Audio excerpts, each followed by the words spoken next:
Hello mga stories, welcome back sa ating fintech series. Okay, di ba? Mayroon na tayong fintech series. Ilalagay ko sa description dyan. Dyan dito sa, sa ating card dyan sa the upper right screen. So, yun. Meron siyang may guide na tayo. Bibigyan tayo ni fintech dito at ilalagay ko sa description yung yung kanyang Google, yung gamit niya Google Sheets So, yan. Yan, ipapakita na ibibigyan tayo ng kopya. Ilalagay ko sa description. At yun, meron na may mga siya, para may mga requirements na at meron na tayong basihan tungkol doon. So, dito sa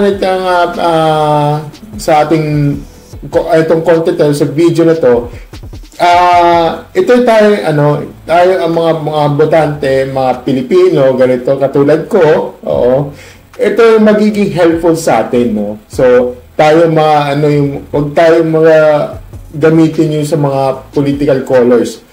Wag tayong ganun, ha. Please lang, okay? So yun, papanoorin natin ito tungkol ito sa kay fintech series na political edition. So, ayun, panoorin natin at mag-react tayo at yun. At saka meron akong side comments para dyan. Let's go. Okay, let's go fintech. Okay, let's go. This is how I choose who to vote for. Para to sa mga tao na nagsasabi na pare-pareho lang lahat ng kandidato at wala na pag-asa yung bayan. Papakita ko sa inyo kung paano pumili ng iboboto. So, tinignan ko yung job description para sa senator to. Sweldo, allowance funds sa abot ng milyon-milyon kada buwan. Okay, so yung tinuturo niya is about yung mga allowance, yung mga sweldo, yung sahod, at yung mga funds. So, importante ito natin malaman to. Ito ay magiging para maging for the transparent kasi tayo magiging parang final natin parang final boss sa atin di ba? So yan, kailangan natin ng parang huling screening natin to para na ngayon, di ba? Di ba ngayon, this month na ngayon, ilang 2 weeks to go na lang, di ba? O ilang araw na lang to, magiging election na, magiging na tayo, wise pa tayo dito. So yun, tuloy natin. Base sa job description, naglista ako ng requirements ko. Tapos gumawa ako ng file, andun lahat ng summary of requirements kada kandidato. Tinago ko yung pangalan, ballot number, tsaka political party kasi wala naman akong pinapanitong kulay. Gusto kong bigyan ng fair judgment yung bawat kandidato. Okay. So, unang qualification ko, education. Napaka-technical ng trabaho ng senator. So, para sa akin, at least college graduate bago kita iboto. Next. Okay, importante talaga sa college graduate na hindi kasi pwede yung putyo-putyo, iba yung iba kasi basta Pilipino, is 18 years old, pag ganun, okay na. Hindi kasi binanggit yung college, pero mas mainam na kailangan college graduate ka. At kailangan mas recommended dito isa political science. So, yun. Relevant experience. So, kung wala pa siyang government experience before, yun pala, yung sa mga government experience, importante yan. Bakit na naman government experience naman hindi naman siya requirement sa ganyan. Hindi nga siya requirement. Pero kailangan kailangan meron tayong experience na mula sa mula sa bababa hanggang sa sa mataas, di ba? Sa mataas from yung government employee, tapos hanggang sa ganito, konsehal, vice mayor, mayor, ganito, hanggang sa senator, congressman, senator, ganyan. Step by step, di ba? Tuloy. Tinitignan ko yung job experience niya dati. Makakatulong ba yan? Relevant ba? Ngayon, kung meron naman siyang government experience, gaya ng senator siya dati, tinitignan ko yung mga batas na ipinasa nila dati. Or kung nasa ibang sector sila ng government dati, tinitignan ko yung programs na in-implement ng kandidato. Ngayon, kung senator siya dati, tapos wala siyang pinasa, hindi ko siya ibubuto. Totoo yan. Yun. Exactly. Dapat pag hindi siya napasa, X na sa atin yan. Ano na yan, ganyan. Paano yan pag yung mga tumatakbo halos 80% na medyo hindi sila yan nakakalungkot dyan no, parang sa dami yung umaano sa election mapapasama kaya nakakalungkot isipin di ba na minsan napapasama sila tapos ayan di ba nakakalungkot lang pero sige tuloy natin to. Madami kasing senator yung merong pinasa kunyari, pero ano yung wala naman. Ito yun, walang laman. Puro pasikat, puro gawin, parang may trademark pang nilalaman na isasama yun pa yun sa mga speech nila. Puro, parang branding nila yung ganyan. Ano ba yan? Nakakasura ng ganyan ako. Tuloy. Next. Paano mo malalaman kung corrupt yung kandidato? Hindi lalabas. Media spend. Merong website na nagpapakita kung magkano yung ginastos ng political candidates. Magugulat kayo kung magkano yung mga pinagagastos nila. So para sa akin, kapag umabot ka ng billions o mahigit 500 million yung ginagastos mo, hindi kita iboboto kasi sigurado akong either ninakaw mo tong perang to o binigay sa'yo ng sponsors. Ayun, yun nga, yung parang paano yung mga yung mga 80%, mga above the million, above 5 million pataas hanggang sa billion. Paano yan? 'Di ba? Paano kung yun nga, na minsan kasi may mga naboboto din. 'Di ba? Nakakalungkot pero this is key, ayan, 'di ba? Kung ganun talagang kalalabasan, yun na yun, di ba?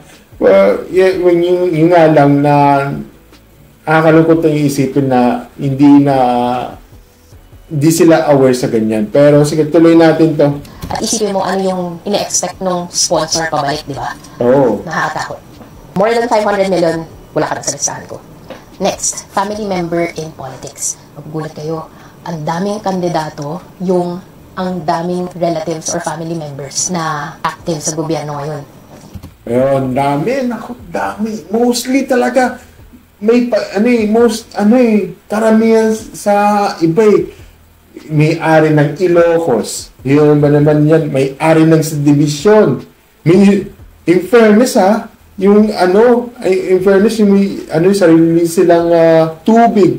May sarili silang kuryente. Ewan ko lang kung sa kuryente meron silang tubig, yung may sarili nila, pero hindi maayos-ayos. Tapos, plus pa, yung internet. May sarili silang internet, pero ang bagal-bagal. Ang dami na re-reklamo. Pero yung mga, sa mga mga telco parties, hindi nyo pinapasok. Kasi meron di kasi kayo. Ano ba naman yun, di ba? Parang unfair naman sa amin na parang kinukulong nyo kami. Parang, alam mo yung subdivision, parang naging North Korea yung dati. Di ba? Yan ang yun yung mahirap dyan Tapos, pag may, yung cable, cable companies, meron din kayo. Di ba? Di ba? Parang naging parang tingnan ko, parang, ano ba naman to? Parang naging North Korea. Tapos, yung, huwag naman sana na pati ba naman ng wireless, ihinaan nyo. Na parang, hindi pwede dito sa, sa cell site na to. Bawal ganyan.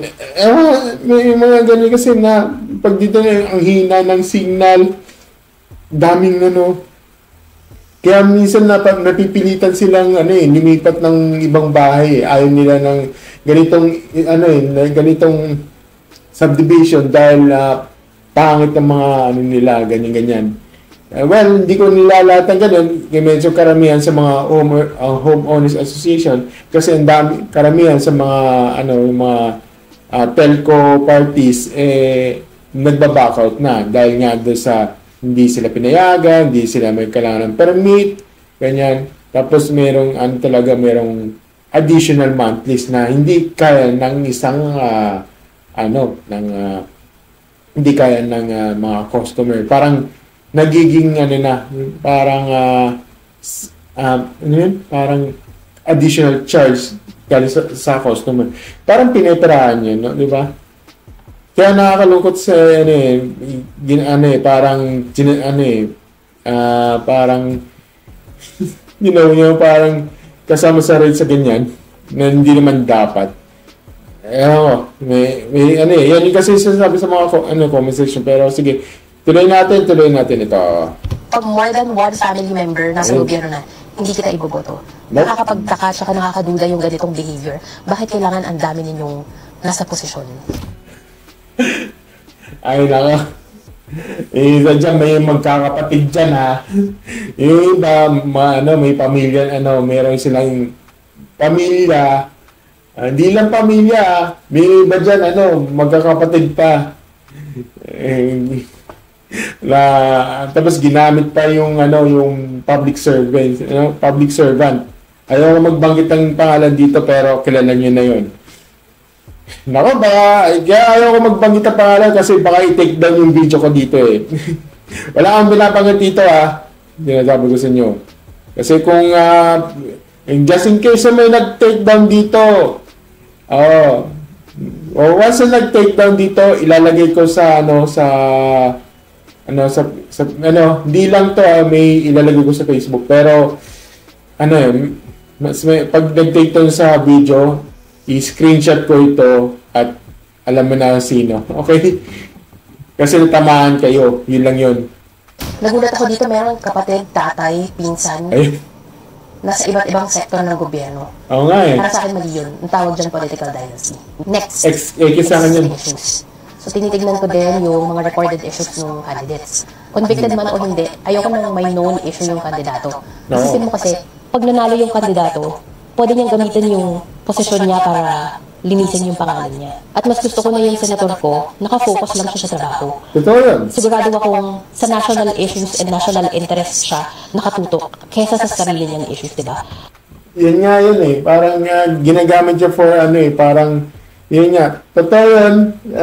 Ginagamit na naman yun para linisin ang kanyang reputasyon. Para dyan. Alam ko na yan. Hindi ko malilimutan yun, hoy.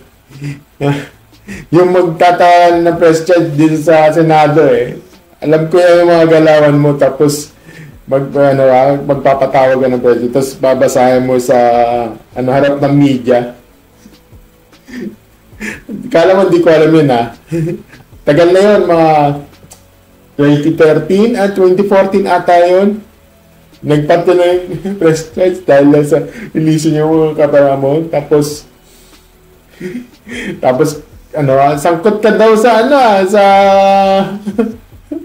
doon sa issue Ano yun? Diba? Tuloy.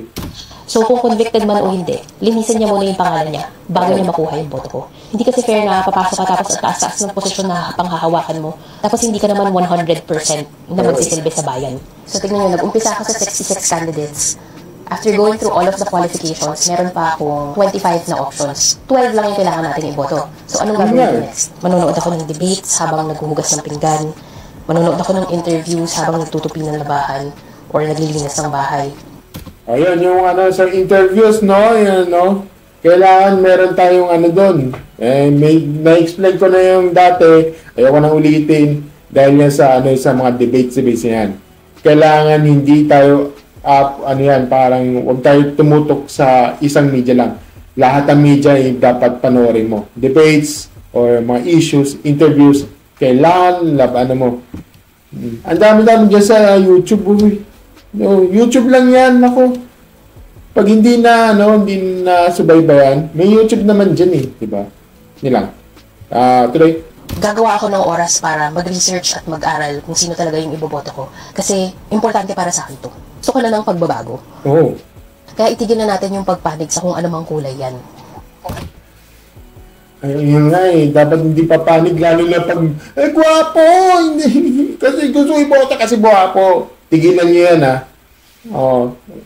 Iwas ano yun tigil-tigilan nyo yung mga ano, parang gagamitin mo for ano, parang for crush ko siya, crush ko to, crush ko siya. Wag ganon.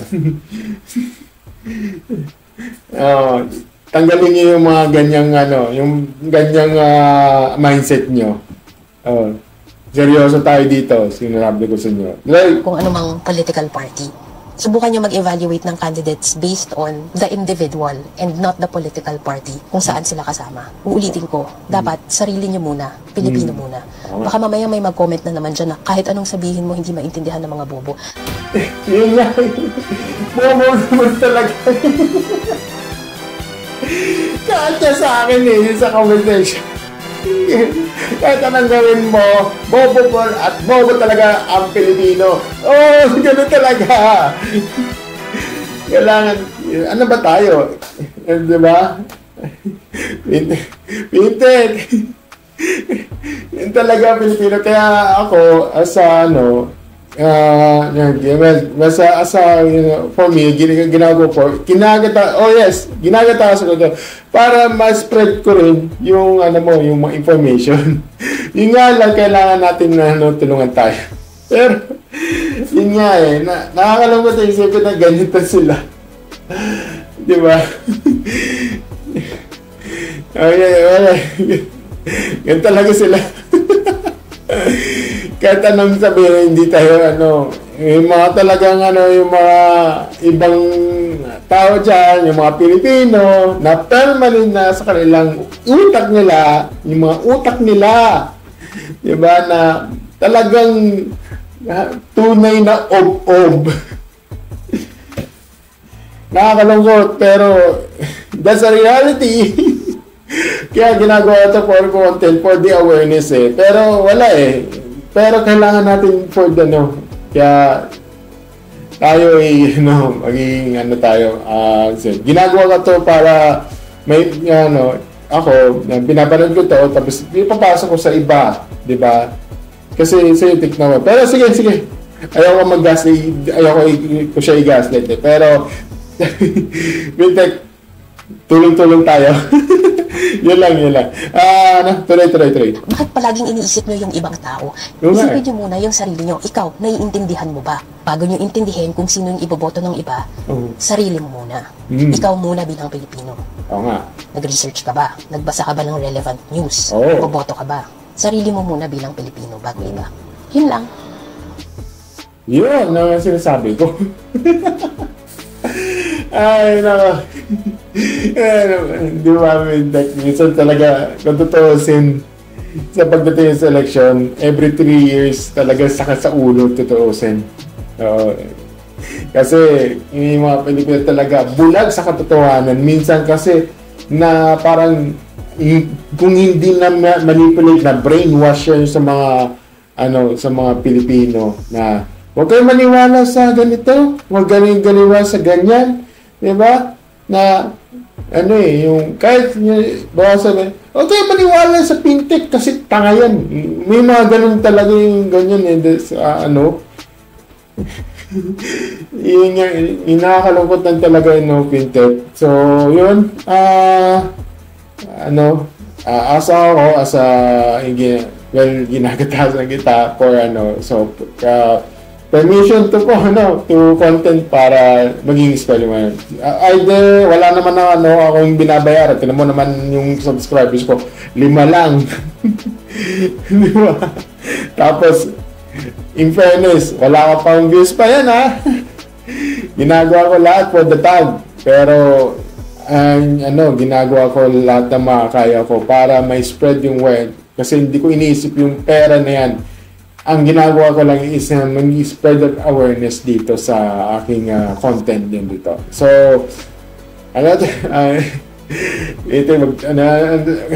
tayo? Isumpa natin mga fake news. Yan. Yan naman sabi ko at vote wisely. Thank you, Pintek. Wala daw sa yung ginagawa mo. Kaya ako, pinapasok yung lahat ng information na nakuha ko, yung mga nanonood sa YouTube, especially sa mga YouTube, ni-spread ko yung awareness sa mga iba. So, kung kung ibabash ako yung mga nun, ako na magsasalot para sa'yo. Yun lang yung masabi ko. And, sa akin. Thank you and see you next video. Sana, see you next video. Yun. Thank you. Bye.